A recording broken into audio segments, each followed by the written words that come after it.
Listen more, talk less. Usong-uso ngayon ang pangalang Marites. Marites, anong latest? May bagong dagdag. Ang iyon ay Marilet. Mare, bakit ka laging galit? The letter of James was written to believers in Christ. James reminds us that genuine faith should result in good works. And one of these is communicating well with our brothers and sisters. How do we do this? Una, maging alisto sa pakikinig. Hearing, though, is not the same as listening. When we hear, we use our ears only. But when we listen, we use our 5 senses plus our minds and our hearts. We seek to understand rather than to be understood. Pangalawa, maging maingat sa pananalita. Huwag padalos-dalos. Mas mabilis dapat ang tenga kesa bibig. Pero kadalasan hindi makapaghintay ang bibig. Hindi pa nga natatapos magsalita ang kausap, may sagot na tayo. Warning! Mahirap maging maingat sa pananalita kung tayo ay galit. Anger is a natural feeling, yes. There are good reasons to be angry. Even Jesus got angry. Sa sobrang galit niya, pinagtataob niya ang mga mesa ng mga taong ginagamit ang templo upang pagkakitaan ng pera ang mga mahihirap. On the other hand, James is referring to anger that stems from bitterness.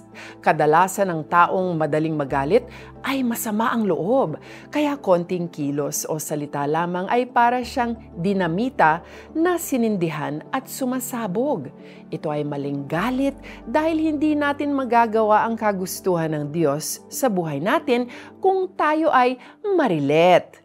Ito ang isang dahilan kung bakit we talk more and we listen less. It's about time that we listen more and we talk less. Let's pray. Panginoon, madalas ay hindi ako nakikinig at agad-agad nagbibitiw ng salita. Kaya nakasasakit ako ng kapwa at nagbubunga ito ng hindi magandang relasyon.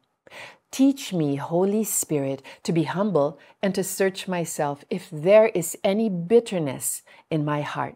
Salamat, Panginoon, sa inyong pagpapatawad. Sa ngalan ni Jesus, Amen.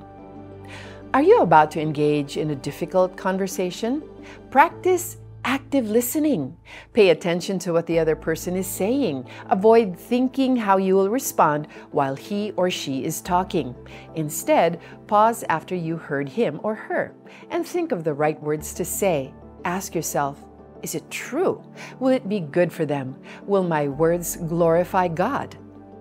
Mga kapatid kong minamahal, unawain ninyo ito. Maging alisto kayo sa pakikinig, maingat sa pagsasalita at hindi agad nagagalit dahil ang galit ng tao ay hindi nakakatulong upang magawa kung ano ang ayon sa kalooban ng Diyos. James 1 verses 19 to 20. If you enjoyed listening to this message and would like to support the ongoing efforts of this ministry, you can do so by visiting www.cbnasia.org/give or click the heart icon on the Tanglao app and make a donation. I'm Joyce Burton Titular. Thank you.